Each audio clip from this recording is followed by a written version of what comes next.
Hello and welcome to the Gambling Files podcast. I'm one of your hosts, John Bruford. I'd like to introduce your other host, Mr. Fintan Costello. Fintan, hello. Hello, John.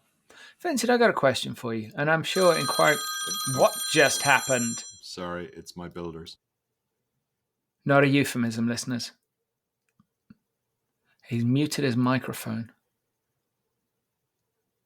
I'm trying to... Is it good news? He looks happy. It's hard to tell though for sure because he's a chairman, so he's accustomed to almost a poker face. I was completely quiet while you were taking that call. Was it good news? No. When builders call, it always is, surely. Yeah. It's like, well, can we cut these tiles that belong to your neighbor that are? And I'm like, let me talk to the neighbor first before we start cutting their shit. Yeah. It's just like, tell me you haven't already done it. Like he's revving the fucking Only asking cause. How to win friends and influence people. Oh my god. So it's a shame that we don't do video because I want to know. Yeah. Is that a Christmas tree sales place behind you? Yeah. So my office overlooks a corner onto a main road, and if you're driving into the city from here, it's basically the last flower shop before you get to one of the main hospitals. So there's a flower shop shed across the road that probably does some of the biggest business I've ever seen in my life. Just constant cars pulling up to buy flowers. And because the thing about the Netherlands is because it's such a flower producer, it's actually buying flowers here is actually really cheap. So it's very conscious. Everyone just buys flowers all the time. But then they do a whole Christmas tree thing. It's very Irish, kicking in there, tree, as well, which is starting soon because the Dutch have Sinterklaas. So there's Father Christmas and then Sint. Sint arrived in the Netherlands on Sunday or Saturday. So there's a whole thing over the next up until the 5th of December where there's kids leave their shoes out and they get little sweets and little toys and stuff in their shoes every night, or poems or little jokes or practical jokes and stuff as well. So there's a whole kind of early Christmas and then there's the other Christmas. Check with your wife, but they do something similar in Australia, but it's poisonous spiders. She still checks her shoes before she puts them on. Good. For sure. I remember one day I just shoved my feet into my shoes and she flinched. Oh dear. Yeah. Do you think on the subject of it being a major flower producer and so flowers are cheaper, do you think it's cheap to buy heroin in Afghanistan? Yeah. I wonder what the domestic market's like. Probably very small because the religious people are probably very against domestic. Do you think there are religious rules against taking heroin? I mean, probably comes under some broader remit, doesn't it? Yeah, you would imagine so. But yeah, if the closer you are to the source, the cheaper it is. But then a lot of the flower kind of vegetable production stuff as well is a lot of it's a lot of it's kind of a front for growing weed for the coffee shops or for the Netherlands produces Europe's ecstasy type stuff. So there's a lot of drug manufacturing happening here. And then Rotterdam and Antwerp are the major ports used for bringing cocaine into Europe. So there's a lot of the flour distribution, there's probably a kilo of coke sitting in there as well, kind of thing. And if you get the right bunch. Yeah, fuck yeah, 12 roses on a line. So there's a lot. There's huge, and I was completely oblivious to this for years because I didn't read the Dutch news. I just thought this was like some sort of crime-free kind of nirvana city because I was just completely oblivious to day-to-day Dutch life. And I started reading the Dutch news about 6 months ago, and it's just like, oh, and there was another bombing. Vincent, I can't believe you're chuckling about that. I'm disgusted. No, it's more not I'm not chuckling at the bombing. It's just more my complete oblivious expat, like, do I actually live here type. It's very awful approach to living in a different country.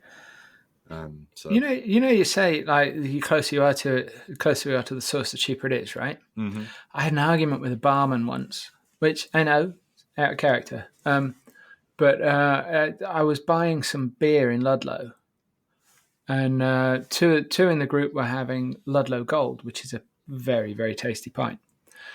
For those not in the know, Gold is a type of English style bitter, but it's brewed with lager hops, so it's a much lighter drink. Okay. It's really, really good.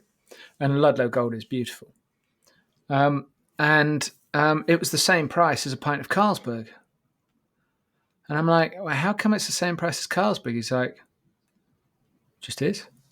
I'm like, no, that doesn't make sense because the price of Carlsberg is factoring in their massive marketing costs and their huge transportation costs. Whereas you are 80 meters away from the brewery that made this. So how is that the same price? And he was not having it. He was not having it at all. Well, but Carlsberg would have also huge economies of scale. Yes, and I'm not denying that at all. And maybe the quality of the ingredients Carlsberg are using are lower. So you're saying that Carlsberg's shit and Ludlow Gold is better? That does make sense. So I appreciate that there are reasons, and obviously it's price fixing as well, right? But there is no reason for it to be the same price. You know, I can't remember how much it was. The brewery system in the EU. So I presume the brewery owns the pub. It's endorsement. He's complicit in the great beer swizz of whatever year it was. Also, come revolution, he's the first to the wall, isn't it? That beer gave me the shit, something terrible. I'm pretty sure it's the beer, not the kebab I had while drunk. Anyway. So there's certain things that I wanted to talk about. Go for it. The main one is that ICE registration is open. It is. And it'll be ICE's last year at Excel, as far as we know. And so I think it's going to be a big one. I think it's going to be a blast. I think it'll be, you have to be there. Yeah, you say that, but are you going? I think so. From you have to be there to I might be. Yeah, clearly. That wasn't a very ringing endorsement. Yes, I will be there. I reckon I'll be there too. That would be great. Maybe we could meet for the second time. It's possible.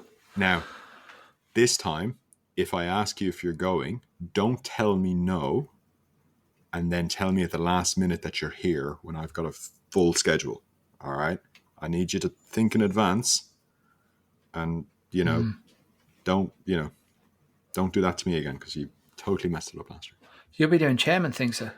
I will be. That's why I need to book in advance and make sure I've got John time. Do you, out of curiosity, and I you know me, I do not bang on about the chairman thing, but do you have a favourite chairman? Like Chairman Mao, somebody like that? No, I don't have a favourite chairman. Oh, actually, I think I do. Ooh. I think I do. Oh, go on. Okay. So we kind of joked about it. I was thinking about it. So our guest today. Oh, yeah. Mr. Seth Schorr. Seth Schorr, yeah. Las Vegas powerhouse. He wouldn't say that, but we will. Yeah. He'd be far too modest to say something like that. He is modest. And we kind of we recorded the podcast, and Seth left, and me and John were having a bit of chit chat. And I said to John, I would happily just carry his briefcase and just follow him around for 6 months and just learn. I think that's called an internship, isn't it? Fine. Whatever's required. I would happily just learn. He I would is learn. like a real ball of I would. energy. Do you know what I mean? I would He's like, just sit there, say nothing, just take notes, listen, and just learn. I would love that. yeah, he's a good chap. So yeah, I wonder if he's going to ICE. If I had a favorite, I'm going to put Seth down as my favorite. And that's topical as well because he is this episode. I know. Whoa, it's like you knew. Oh Segment. yeah, you did. You just said you knew. So yeah. But ICE registration, I'm going to be registering for ICE. Good. And there is talk of what? T-shirt cannons. T-shirt cannons. There is talk of T-shirt cannons, Gambling Files merchandise, and possibly podcasting from the event. Oh my God. I know, right? But who knows? I mean, who knows? Anything. Best laid plans of mice and men. Indeed. Yeah. Is it the best laid plans of mice and men? It doesn't sound right. I think I've mixed up two expressions there. Man plans, God squeaks. No, hang on. No, never mind. But you get the idea. Do you want to make the gods laugh? Tell them your plans? No, that's I've used too that wordy. one a couple of times this week. That was just man plans, God laughs. I believe. Oh, okay, yeah. That works. Okay, there's a lady just walked out of the house opposite with a dog on an electrical extension cord. God bless living in the sticks. I had a cousin who used to do that with her cat on some wool. She'd have like a little bit of wool and she'd tie it to the collar and she'd take her cat for a walk. Nice. I'm pretty sure I could take my cat for a walk. He'd just pretty much follow me anywhere. He's a great cat. Anyway, I digress again. ICE registration's open. ICE registration's open. Get your registrations in.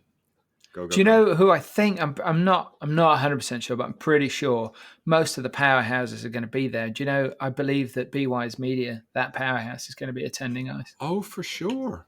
Yeah. Well, they had a stand, right, last year. Yep, and they upped their game at the expos and stuff this year. Because I mean, in their line of work, it's important to be there, but they wouldn't necessarily exhibit. But they've been exhibiting, so I wonder if they're going to be exhibiting at ICE. We should ask. But it's a good, like from a business, like it's such a good thing to do. So like, okay, we've got this central location. Come meet us here. We'll do our meetings. We'll do our catch ups.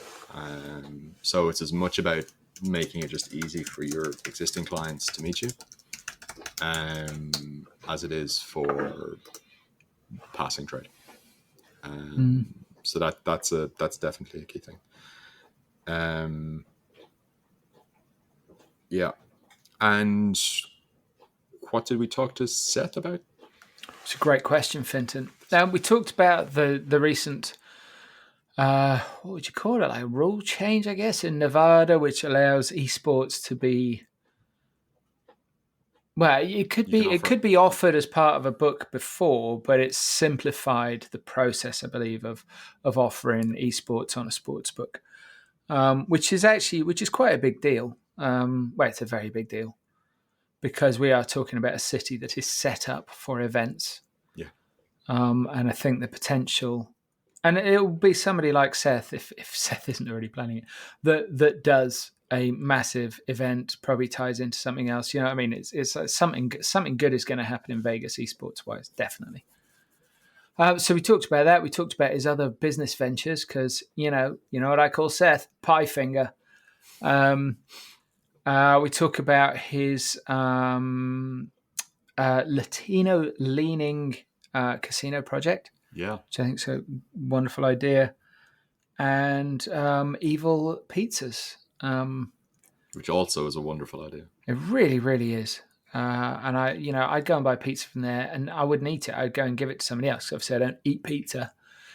My body is a temple of doom, but still a temple. It's amazing it hasn't been franchised. It's such a great idea. Still time. But of course, Evil Knievel does have Las Vegas ties, I think. I think he did some of his stunts in that desert. I might be wrong. Would make sense. But like just as a Bit of a as a show. as a as a concept, like it's a great franchise.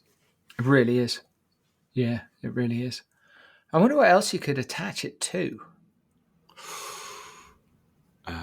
Crash helmets, Yeah, it's a good one. capes, Plaster casts. medical insurance,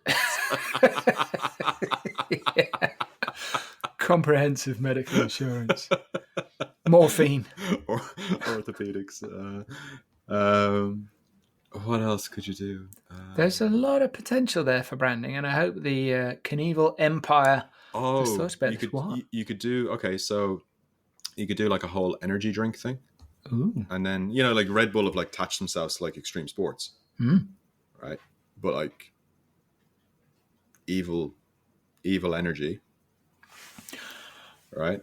And then off you go, kind of thing, right? Or you tie it in with an existing premier energy drink and have Prime Evil. No royalty required. Right, we just made Jake Paul another billion. Good work, John. Somebody's got to do it, Fintan. Poor guy. But also, it brings the older demographic into the brand, you see. The older demographic that is currently walking past stands of Prime in newsagents and supermarkets everywhere and saying to their kids, but it's just a fucking drink. But it's a good point, though. Would anybody, like, my son wouldn't know who Evil Knievel was. That kind of thing, right? So you do have a branding, like, it's definitely like kind of the children of the 70s and the 80s kind of thing would be the... Do you remember the toys? Yeah, the little motorbike thing. It was quite a bit, well, it looked big to me, but I was quite small. But yeah, God. I mean, imagine that now. A stunt person who was famous for doing these, who was solely famous for doing these death-defying stunts. Would they have a toy line now, or would they just be on TikTok? The way the whole thing was done was so different. Yeah, well, there's loads of... Well, the thing as well, it was at the time, like he'd have been on TV, he'd have been doing like, but he was fairly unique from a national like the thing is, like, we could go on to YouTube now and find like 50 different people doing crazy stuff. Or like if you look at say Jackass or like any of those kind of, like all those kind of shows, and but he did the big elaborate grandstand things that would probably take 18 months just to plan the damn thing. But this is the thing, like it's the Baumgartner guy jumping from outer space. I still haven't watched that. Is it good? I imagine it's quite boring. Has he landed yet? No.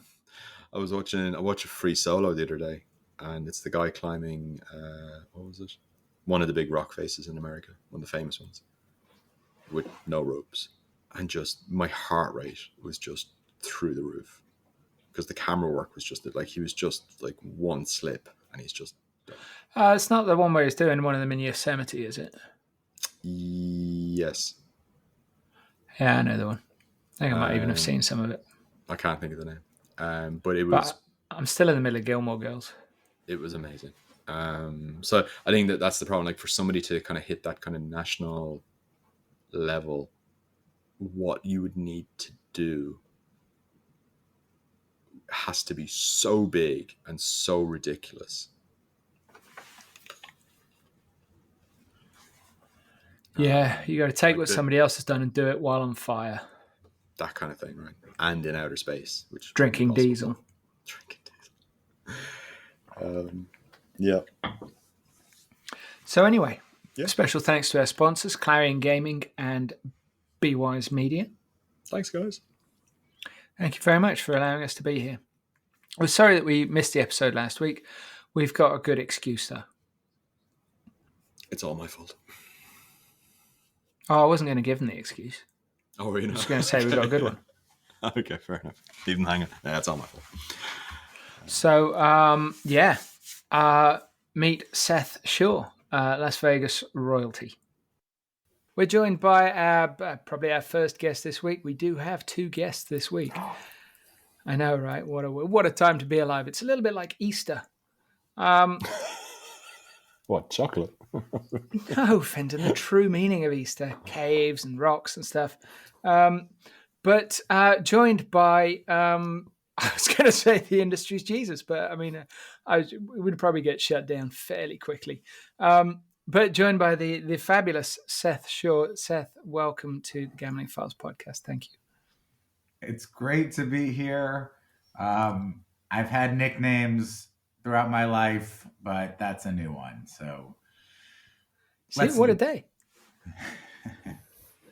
But so Seth, if I remember rightly, Seth, you probably don't remember this, but you came on my previous podcast, the Bruford Files, and we talked extensively because Fintan, you probably don't know this. Seth is descended from Las Vegas royalty. Really? Big time. So Seth's a second generation operator because Seth's dad was he GM or CEO of? My father was chief operating officer of Wynn Resorts since its inception and worked for Mr. Wynn for about 40 years, from Atlantic City to Las Vegas to Macau. Wow. That's definitely industry royalty. And one of Seth's major projects, so Seth's like the boss, the daddy, the ninja at Fifth Street Gaming and Fifth Street Gaming. Stop me if I'm wrong, Seth. Your hub is Downtown Grand. Correct. Downtown Grand is our flagship property. We do own and operate a handful of local casinos and restaurants and sports bars throughout Las Vegas. But yes, that is what we do. I'm a big fan of Downtown Grand. It's one of my favorite places to stay in Las Vegas. I'm not saying that because you're on here. I've said it in public before. It's very nice to hear. And I don't know the last time you've been, John, but I would love to have you back as our guest. We have a relatively new leadership team led by Andrew Economan. He's done a fantastic job throughout the resort, from the hotel and F&B to the casino. All sorts of new tournaments, new machines. We have a tower that was built a few years ago, the Gallery Tower. So we continue to invest in the property, but it gets better and better. We just opened a new jazz club a couple weeks ago. So absolutely, please, next time you're here in Las Vegas, we'd love to have you stay with us. You too, Fintan. Wow, thank you very much. Nice. That's just a little joke for any English listeners who remember the Fast Show and a mention of Jazz Club. But you say you've had a tower built, but I stayed in a tower that was over the road. Do you do the Sky Bridge too? Is that not? Oh, we built a third tower. So the property has always had two towers, the casino tower and the Grand Tower. But in September of 2020, we built the Gallery Tower. So brand new, 500 brand new rooms, suites, right by the pool. Amazing design, really, really nice. So now there's nearly 1,200 hotel rooms. Wow. With the three towers. That's amazing. So my favorite thing, Fintan, about Downtown Grand, my favorite fact, and I'm going to assume this is still true, is that Downtown Grand's steakhouse is the closest steakhouse to the gaming floor in Las Vegas. But it's not actually in the same building. It's actually over the road. But I mean, it's like, I'm going to say you could spit on it. You wouldn't want to do that. It's a really lovely steakhouse. But I just love that there's just this, because it's kind of, I love that part of the complex is not within, because I remember going to Venetian Macau one time and had some awful news when I landed. And I didn't leave the building for a week. But I didn't have to, do you know what I mean? And actually one of the things I love about Downtown Grand is you go outside. You engage in the real world. You got the Mob Museum down the road, you've got Fremont Street, 60 yards to the left. It's the feeling that you get from it is that you're a part of a greater community rather than we want you to stay here. It's more like we want you to be here and use this as your base to go and have fun. That's wonderful to hear. You appreciate that. That was very much by design. The traditional integrated resort is designed as a mousetrap, for you to come in and never have to leave. And that model works very well for a lot of large strip properties. But at the Downtown Grand, we made a decision over 10 years ago when we developed the property to be integrated with the city and to encourage our guests to, of course, stay with us and hope they spend time in the casino and in our building, but go explore the wonderful things that downtown Las Vegas has to offer, whether it's right there on our street at Triple George, Pizza Rock, so on and so forth, Hogs and Heifers, or walk down to the Mob Museum, or even down on Fremont Street. And we've always believed that's going to give our guests a better experience. They go out and explore and see things outside of our building. Do you know, I think that was the second best, and I'm not dissing you when I say this, because second best is like pretty fucking good. My second favorite pizza place in Vegas is the one on the corner. That's a good. I am curious what your first is. I will not take offense. I'm a big pizza guy, so I'll have to go try it. So I was out with, do you know Michael Bettetto? I don't believe I do, no. He was director of comms at the Wynn until about 6 months or so ago. I was out with him, but this was before he went to the Wynn.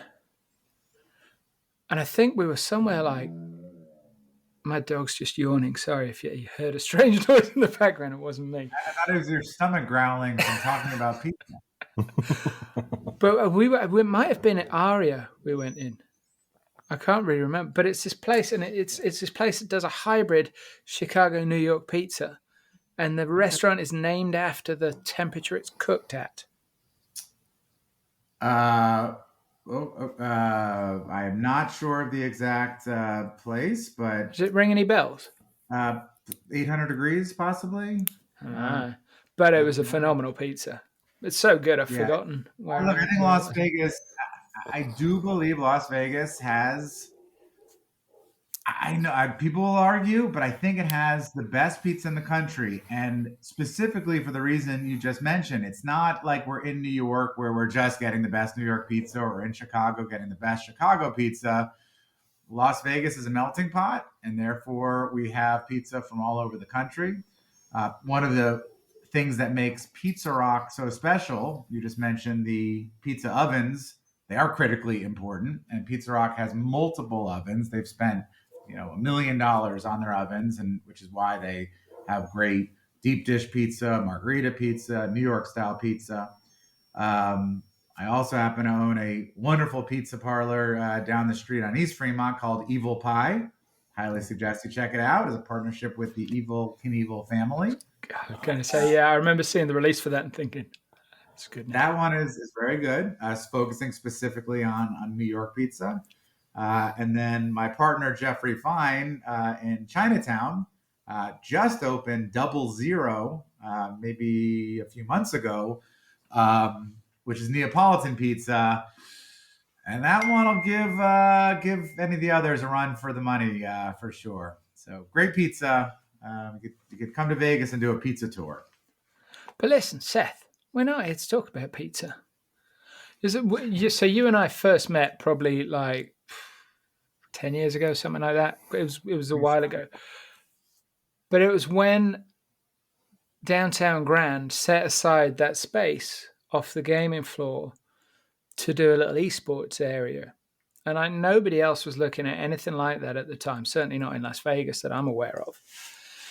And it seemed like, something really interesting happening here. And I came over and we met, and I saw he's got a very cool office, and chatted, and we did an interview. And the reason I wanted you to come on today is because I know you of the many pies in which your fingers are embedded, you're still active in the esports space, I believe. You're still a fount of knowledge and stuff. Now, There was a recent announcement a month or so ago, it might be a little more now, about eSports in Nevada. Are you familiar with what I'm talking about? Please say yes. Of course. Yes. Okay, just for anybody that's listening and is not familiar, what was the announcement? And also, just so that we can make sure we understand. Thanks, John. Look, let's transition to esports, which yes, I am incredibly passionate about. I do think it's very important for the gambling industry to integrate esports wagering into our ecosystem, and it has been a long process to get to where we are today. What was finally approved by the Gaming Commission last month was the amendment of Regulation 22. And ultimately, what that amendment was it outlined specific regulations for Nevada licensed sportsbook operators to accept wagers on esports.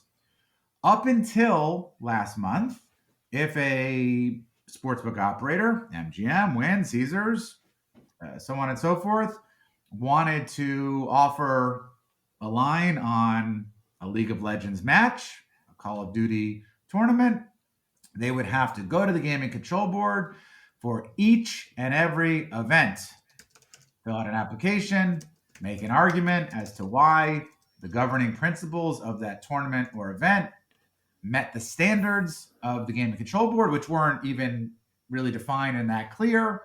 And it was a very cumbersome process. It was possible, and about a dozen esport events have been there have been lines on those events over the last 5 or 6 years, but that's not sustainable or scalable. About a year and a half ago, the Gaming Control Board created the Esports Technical Advisory Committee, of which I am a commissioner and founding committee member. And we worked for about a year to create the rules and regulations that were now just approved. And I'll tell you what some of the hangups were, but that is the regulation that you're referring to. So many questions. So let's if we kind of look at the pre-regulation process. So I'm a sports book in Las Vegas or Nevada. I've got to go to the Gaming Control Board and say, hey, I want to offer odds on the Call of Duty with one of the major events that's taking place. I want to offer lines on that tournament. Do I have to kind of go like market by market, or is it just like an overall? Like how detailed do you need to be when you show up making that request? So pre-regulation, incredibly detailed, and it was event by event. So team 1 versus team 2, I want to offer these 5 markets on that game, or is it? If it was a tournament, then you'd get that tournament approved, and of course there were multiple teams playing multiple matches. Yeah. But no, yes. Okay, so it'd be the overall tournament will be approved. So let's say there's 5, 10, 20 teams within the tournament. So the tournament's approved, and then it's the markets that you're going to offer within that tournament. So within that tournament, correct. Okay. But so that was typically a single day tournament. We're not talking about a season. So we were not ever able to get, let's say, the Overwatch League entire season approved in advance. That would have been somewhat efficient, but even that was not an option. So you've literally got to go like event by, or like tournament by tournament over a season, and then for each game that you wanted to offer lines on, each one of those is a different submission. Specifically events. So the regulation that existed predated esports. It was a regulation that had been created many, many years ago so that operators could go and do one-off events, such as a kickboxing event that took place at the Mirage, and they wanted to offer lines. And so there was a process to get that event approved. You know, in Nevada, you can't just place wagers on football. You can do it on the NFL. That was a league that many moons ago, the Gaming Control Board believed that the governing bodies of the NFL met the standards of the Gaming Control Board, and so therefore they allowed licensees to create lines and offer wagers on the NFL. Any other type of football would have to be approved on an event-by-event basis. Got it. So if me and John create our own football league, that wouldn't qualify and would need special approval. Because our integrity has to be assessed fundamentally. Correct. So well, it'd be like, you know, like fucked, if the XFL or something comes along, or any of these kind of newer leagues around American football kind of thing. Okay.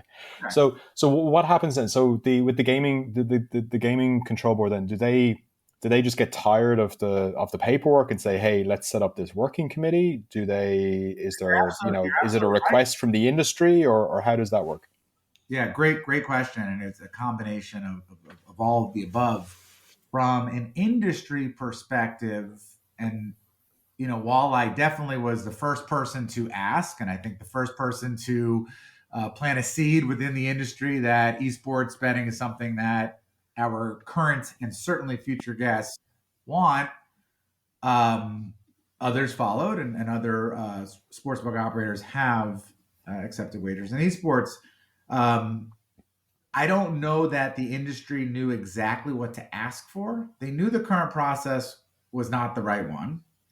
But you're right. The Gaming Control Board also knew that there was a lot of paperwork. They didn't want to have experts on their staff that had to intimately learn about esports and what events should or shouldn't be allowed. And so it was really a combination. Actually, it was at the time State Senator Ben Kiekhaefer, who is now the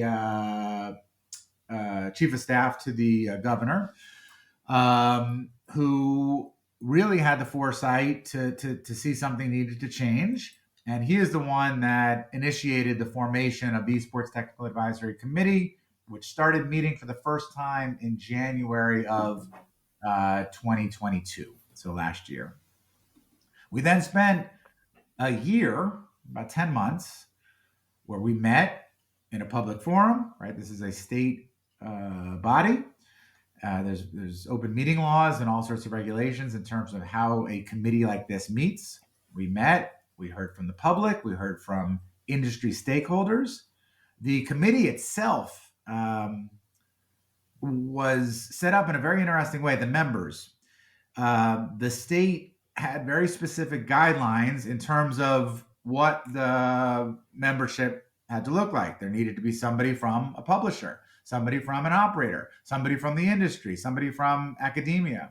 And we had all of those. This is a pretty unique body. And I think it was almost overlooked, the fact that Activision and Ubisoft had people on this committee, which that was a very clear signal from two major game publishers that they were very much okay for this type of activity to be happening. We met for 10 months. We went through multiple drafts with the Attorney General's office in terms of the amendments, and they were actually approved by the Gaming Control Board in October of last year, so over a year ago. The way that gaming regulation works in the state of Nevada is you have the Gaming Control Board with its staff of amazing staff members that do all of the heavy lifting, all of the work. The Gaming Control Board then makes a decision in terms of whether someone's licensed or some regulation is approved. And then it goes to the Gaming Commission. The Gaming Commission, also a excellent body, of course, appointed by the governor, generally made up of incredibly intelligent and gifted lawyers who almost always agree with the board's recommendation. Sometimes they don't. Sometimes there's some pushback.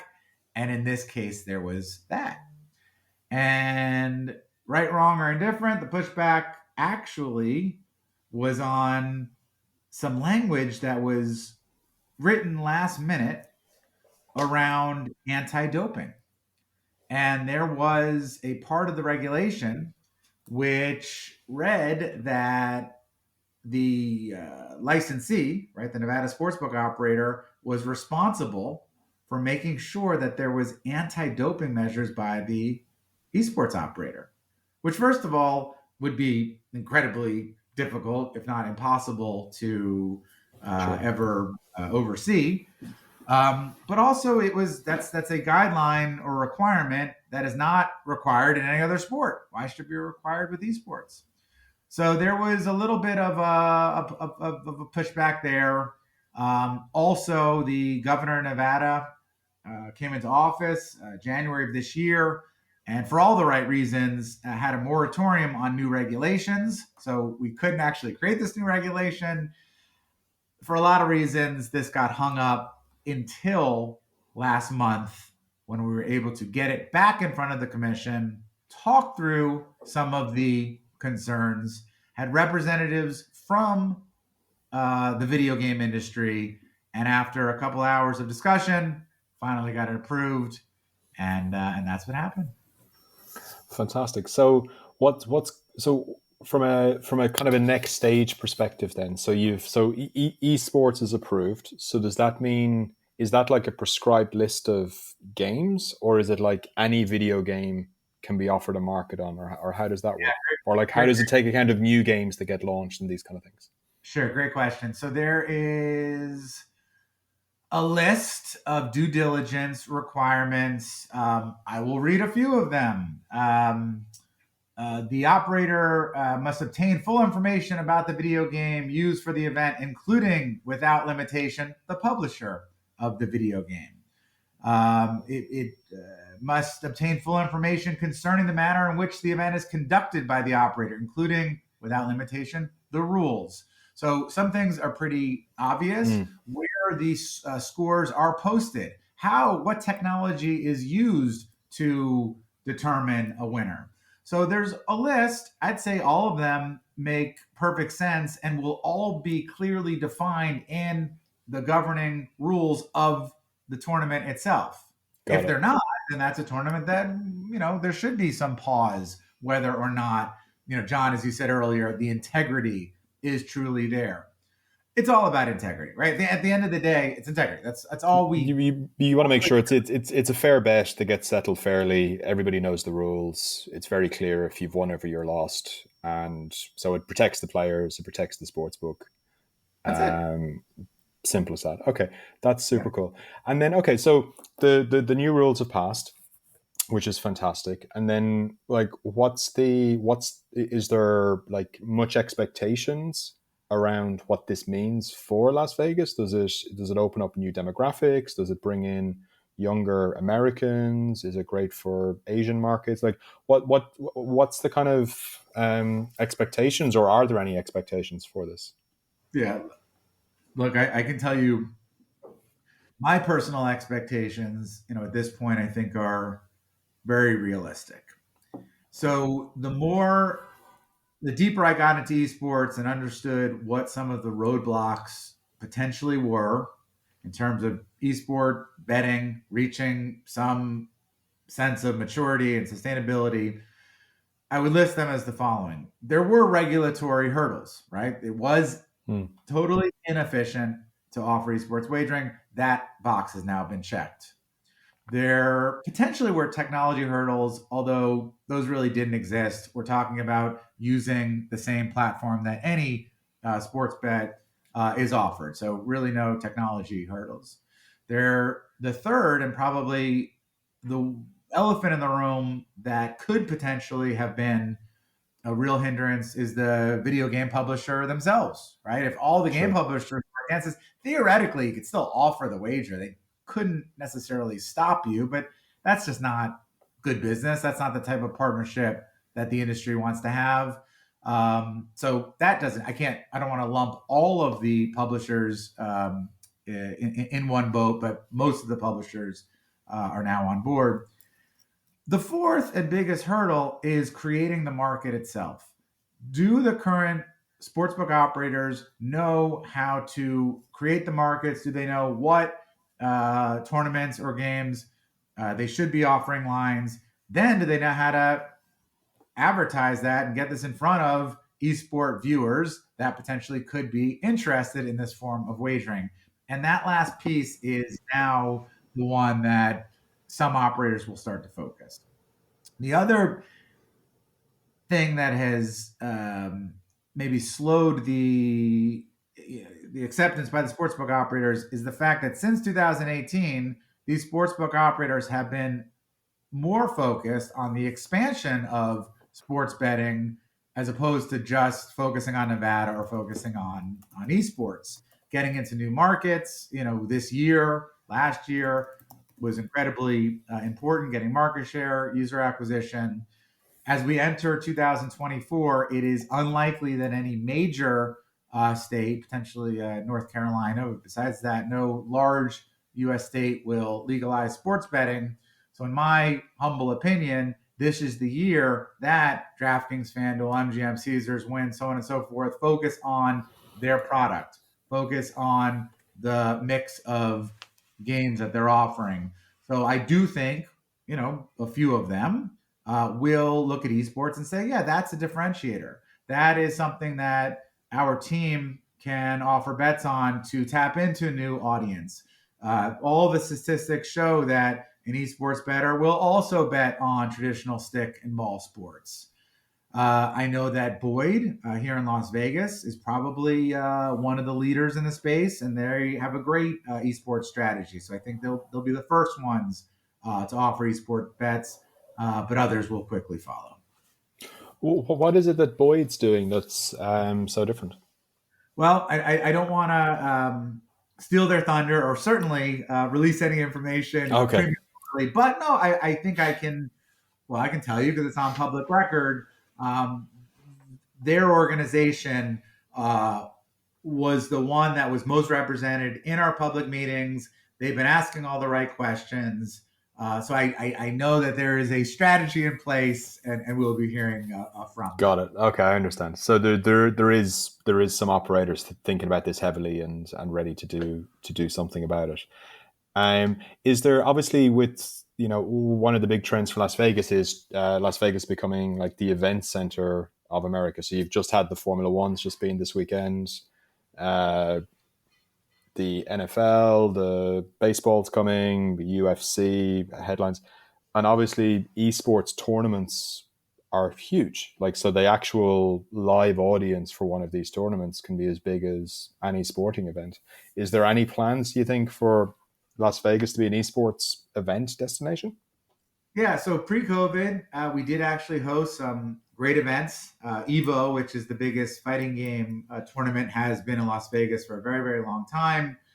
We had multiple large League of Legends events, Call of Duty, all of them having varying levels of success.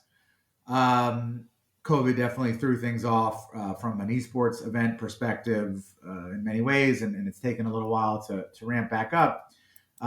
I have an organization that I co-founded in 2015 called the Nevada Esports Alliance, and we've partnered with the Las Vegas Convention Visitors Authority, the LVCVA, to help promote Las Vegas as a destination for the major events that you're talking about.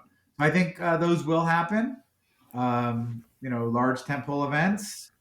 I think we'll definitely see more of that. And you're right. The sports narrative that our city has been crafting is one that I'm incredibly excited about, and esports fits within that narrative in a very significant way. I would think if you look at the broader picture of esports, I mean, there's a major player it's one of the Emirates sovereign states, and I can't remember which one for the life of me, but one of the big organizations is wholly owned by the sovereign state. I mean, there's real belief and money in this, and I think once Emirates look at things, they kind of, I mean, if you look at the way that they've tackled boxing, never mind football, because that's just never going to be financially viable. But the way that they've tackled boxing, understanding there is a global audience, getting the big fights, making it a destination. It mirrors what Vegas has done. Vegas has taken longer to do it, but the Emirates are just looking at things and just kind of turbocharging these things. So I think the approach, and I hope that this is going to be a coordinated and all resorts on hand thing in the same way as Formula One was. Obviously not on that kind of scale, but because other countries, other destinations are looking at doing. I believe they're looking at doing exactly that. At Vegas, everything's already there. Absolutely everything. I mean, it's just set up. Sorry, Seth. Yeah. When I started talking about esports in 2015, and we did focus on the events, we held many smaller events at the Downtown Grand and supported larger events. And it was for all the reasons you just mentioned. Vegas is set up to hold these events and should be focused on sports. Well, let's be honest. Since then, we created a hockey team and we brought in a football team and we're holding the Super Bowl and we just did Formula One. So in one sense, esports took a back seat to these major traditional sports, which I don't think anyone's offended by. I don't think anybody questions. I don't think nobody is delusional enough to think, should we focus on esports or the Super Bowl? And of course, we should be focused initially on bringing the Raiders and hosting the Super Bowl. But these are not exclusive to each other.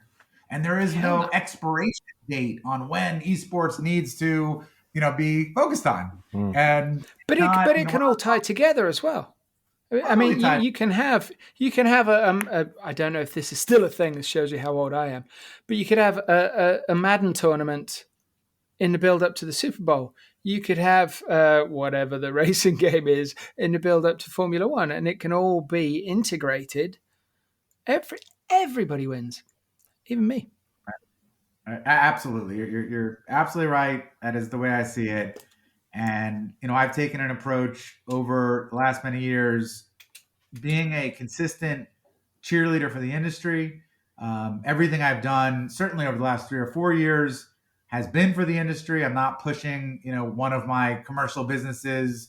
I hope, of course, over the long run, there's a financial reward. I'm a business person.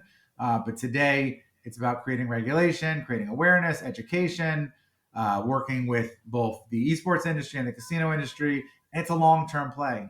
And, you asked about expectations. Some people had expectations 5 years ago that esports would be the greatest thing since sliced bread and would be the silver bullet in bringing millennials to the casinos. I don't believe in silver bullets. I've done this too long. They don't exist. If you think they exist, they're not sustainable. But these are all small elements that make Las Vegas sustainable and make sure that we're relevant to future generations. And that's what, I constantly think about. Well, it's obvious here who's never had a fight with a werewolf. Literally took me a second. I'm like, what?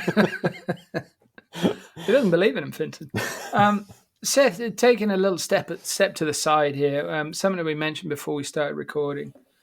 Now, I had forgotten about Evil Pizza, and I can't believe I'd forgotten about that, because when I read the release, I'm like, I've got to ask him about that.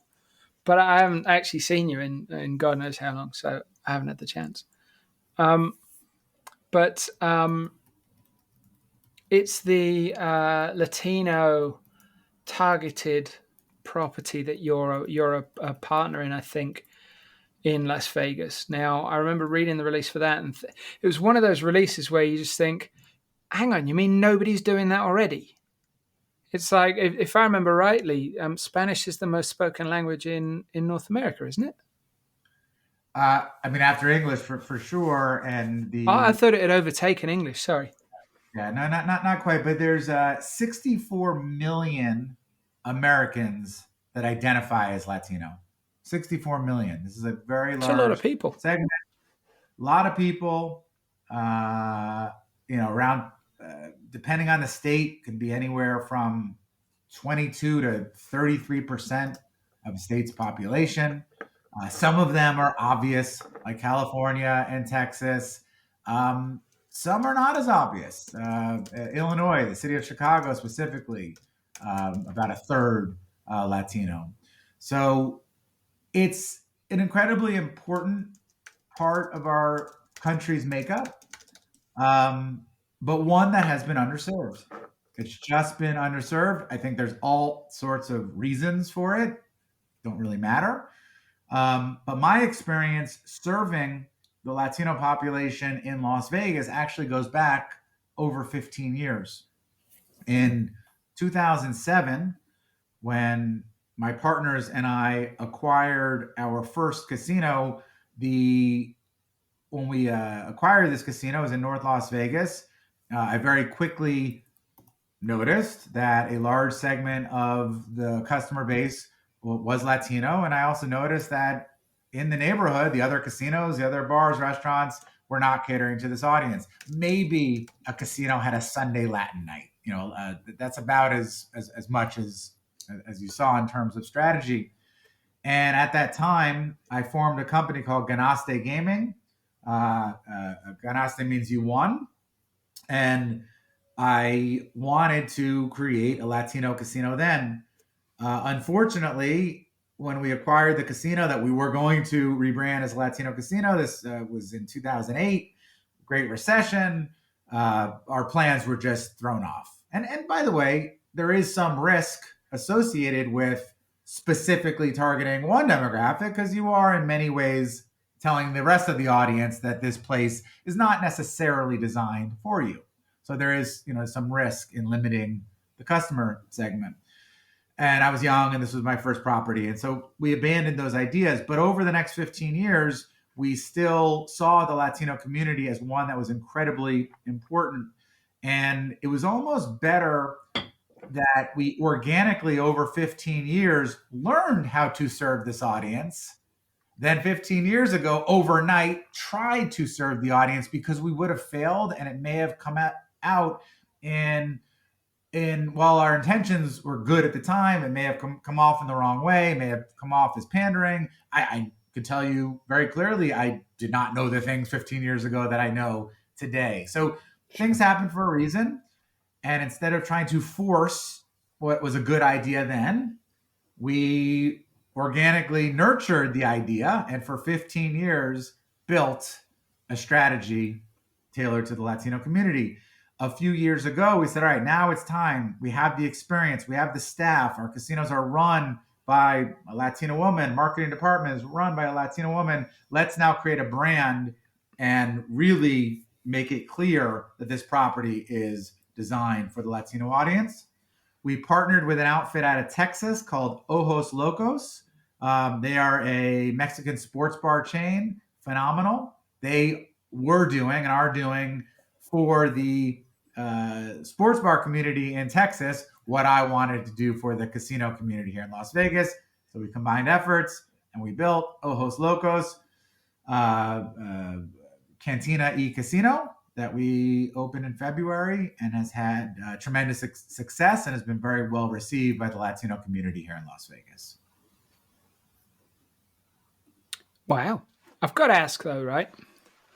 In terms of the visitor experience, how do you tailor this? Is this as simple as language and presentation? Is it as simple as multilingual staff? How is Sure. it? Yeah. I mean, how does the experience work? It's about the guest experience and the programming. So first and foremost, we're in the hospitality business. So making somebody feel not only comfortable, but making them feel important. And that's, I think, the single greatest compliment that we got was when people walked into this building, they said, wow, finally, this place was created for me. And we accomplished that, yes, by not only having staff that were bilingual, but in many cases that Spanish was their first language. The staff comes from within the community that our guests come. Of course, all of the marketing materials and programming were designed by Latinos for Latinos. All of the music, the live entertainment we created a game called Loteria, which is Mexican bingo. We have both a live game and a virtual game. Obviously, the food. And we have over 100 televisions throughout the property. And this is a relatively small property. So imagine just you walk in and there's TVs everywhere and they're all playing, the proper sports, right? So you'll see, and many times, soccer on when there's American football that's arguably, more popular to most people, except for this audience. So I can go I on know and where on. I'm going. There's a lot. Yeah, that just sounds like you got your priorities right to have the right football on. And you called it football, right? So it's working, right? I remember, like, I don't know if you guys are aware of this, maybe not, but when Leicester City won the Premier League in the UK, in England, I was in Vegas in that spring, and like Vegas in the spring, I don't recommend it. Cars coated with pollen. It was the freakiest thing. It was like Invasion of the Body Snatchers. Anyway, and I was in this bar and I was jet lagged, because I come over from the UK and it was like 3 a.m. and I'm up and about, and I'm like, holy shit, the football's on. So I get up and I go down to and I find one screen in the corner of one building next to nothing that's open. It's just got a couple of tables by this screen, and the football's on. And I'm like, okay, don't mind if I do. And I sit down, and people started noticing that I was sitting down and looking at what was on the screen. And before you know, I was surrounded by American football fans, as in American soccer fans. But their knowledge, like the cliche in Europe is, oh, Americans, they know loads about football. But they really, really knew their stuff. They spoke authoritatively about the game. They knew the history. It was like talking to British football fans. It was incredible. And it was a real eye-opener for me. And also, everywhere I went in the gambling industry, people would say to me, do you think Leicester City can do it? And I'm like, because the baffling thing there is that they all said Leicester correctly. Because if you bump into an American person in England and they're trying to find Leicester, they will say something like, excuse me, do you know where Leicester is? Every time, man. Yeah. But anyway, No, sorry. that's not. Look, an American who is into football, European, Latin American, whatever, or MLS, of course, which is growing in popularity year over year, they're not into it because it's just the most popular sport and they have to get into it because their friends are watching it or because their local bar always has it on TV. They're into it because for some reason they became a fan, a diehard fan. So I'm not surprised. It almost feels like you either know a lot about, football or know nothing. There's probably not much of an in between. I think that's pretty much how it is in the UK. People are either rabid passionate about it or they don't give two fucks, or even half a fuck. We do think we have an MLS team in Las Vegas. I have a consulting group, GMA Consulting, that has been working with a handful of people, really trying hard to get an MLS franchise here in Las Vegas. And I do think that happens in the not too distant future. Wow. It's a very important sport, not only for the Latino community, but as I mentioned, it's getting incredibly popular here in the States. So better late than never that we join the rest of the world. Well, if you can get the MLS team and then Messi shows up for a game playing for David Beckham's, is it Florida? Which one's he got? Into Florida? Miami. Into Miami. Be huge, that would be something. That would be not bad. Yeah. And in terms of the casino, how much of the target audience is Latinos within America versus Latinos traveling from, say, Central and South America? Yeah, no, great question. It's almost entirely people from Las Vegas. So it is a local casino. We do have a small hotel called Hotel Jefe. Jefe Bet is the casino brand. It's our rewards program. We've actually built an online presence. You can go to jefebet.com. We are expanding into Latin America with a real money online casino with that brand. But in terms of people visiting the property here in Las Vegas, it is mostly locals, although people are visiting, have heard about it, and we do see some tourists. We have the Jefebet Event Center, which is actually down the street. It technically sits on the Silver Nugget property. The Silver Nugget is another one of our casinos that we'll be redeveloping soon. But the Jefebet Event Center has major acts from all over, mostly from northern Mexico. And when we do those events, we do get people both from in and out of the city. Seth, just a couple of perhaps slightly unusual questions. Are you excited about the forthcoming final season of Cobra Kai on Netflix? You know, I can't say Careful. I lost interest after season 1, but I did stop watching it. Careful, Seth. Now you've reminded me. That's a good downloadable Netflix show to watch on my many plane flights. So it's the final season, and it should be dropping between here and the end of the year. My wife and I we were more into The Crown. We watched that final season last night. Wait, see, if you're done with The Crown, then jump back into Cobra Kai. Do you have a favorite Kevin Costner film? Does anyone ever pick Waterworld? We have had one person pick Waterworld. Okay, I'm a Yellowstone fan myself, so I think that Mr. Costner has been strong in the latter part of his career. I'm only going to start watching Yellowstone when Yogi Bear appears. Until then, I'm not. It's not the real Yellowstone for me. What about Michael Douglas? God, he looks old these days. He really does. What was it? Was it The Game? What was that great movie that he did? Yeah, that was the David Fincher one. It's him and Sean Penn, wasn't it? Yes, that was one of my. It was a really good movie. Very good movie. Yeah, it was. I mean, it's not a movie anybody's ever going to watch twice, but it was a good movie. It's weird, like with the Costner movies and the Douglas movies, like people are all over the place. Like you get people like say they're a bit younger. Because I think probably me and you, Seth, are probably about the same age. A bit younger, and they'll always be like, The Bodyguard. It's like the one that they can remember. They don't remember the time when he was a huge star. Or not on television, when movie stars were a thing.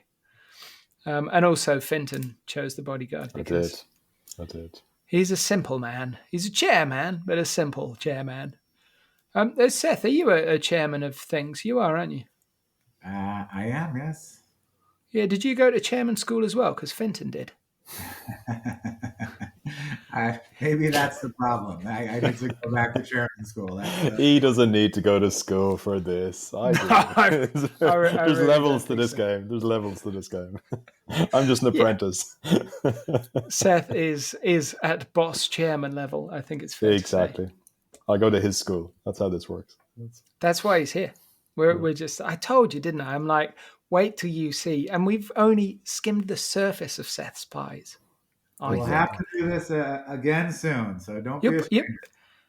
One final question, Seth. Are you on the PTAs of your kids' schools?